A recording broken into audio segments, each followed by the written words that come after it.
Hi there, and welcome to this day in history for February 7th. February 7th is the 38th day of the year in the Gregorian calendar, with 327 days remaining until the end of the year, except for leap years, when there's 328 days remaining to the end of the year.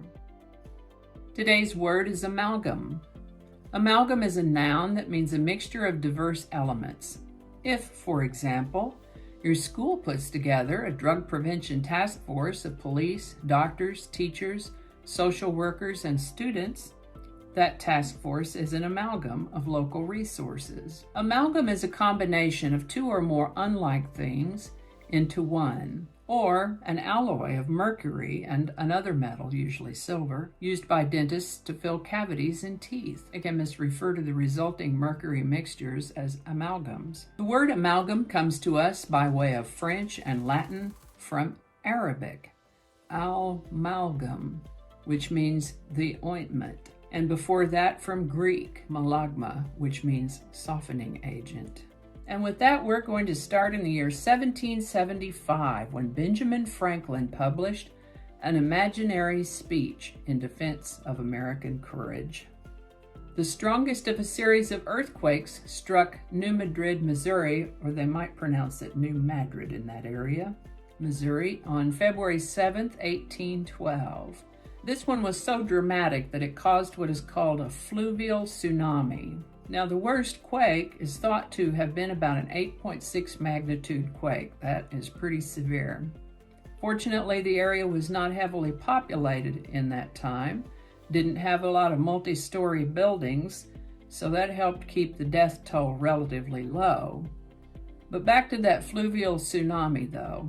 Fluvial refers to rivers, so this was actually a river tsunami. And this one actually caused the Mississippi River to flow backwards for a few hours. That would be quite a tsunami. This is the birthday of English novelist Charles Dickens, born on February 7, 1812. He wrote several notable works, but the one that always pops to my mind right away is A Christmas Carol. He died of a stroke at age 58, by the way. It is also the birthday of American author Laura Ingalls Wilder, born February 7, 1867. She's known for her Little House on the Prairie series of children's books, and she lived to the age of 90. In 1881, plea bargaining gained favor in American courts. Plea bargaining is where the defendant changes their not guilty plea to a plea of guilty of lesser charges or pleads guilty to reduced charges. My source says that nowadays over 90% of cases in some jurisdictions are resolved by some kind of plea bargain. The second full-length animated Walt Disney film, Pinocchio, premiered on February 7, 1940. Beatlemania arrived in the United States on February 7, 1964, when John, Paul, George, and Ringo landed in New York. And I think that's going to do it for us today. Thank you so much for watching. Consider subscribing if you haven't already. Feel free to share this video with the link in your email, messaging, or social media. If you enjoy this series, you can check out the playlist that contains these videos.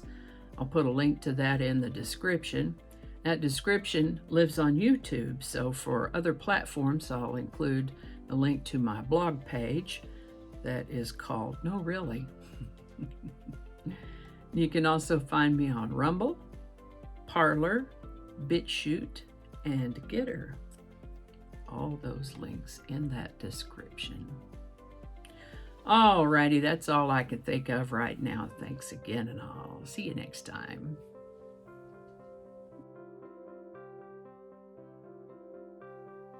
Do not disturb.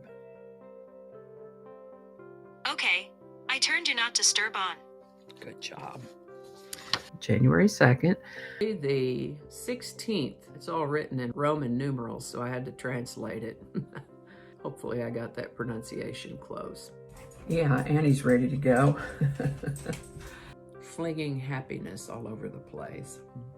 Alrighty, back to work.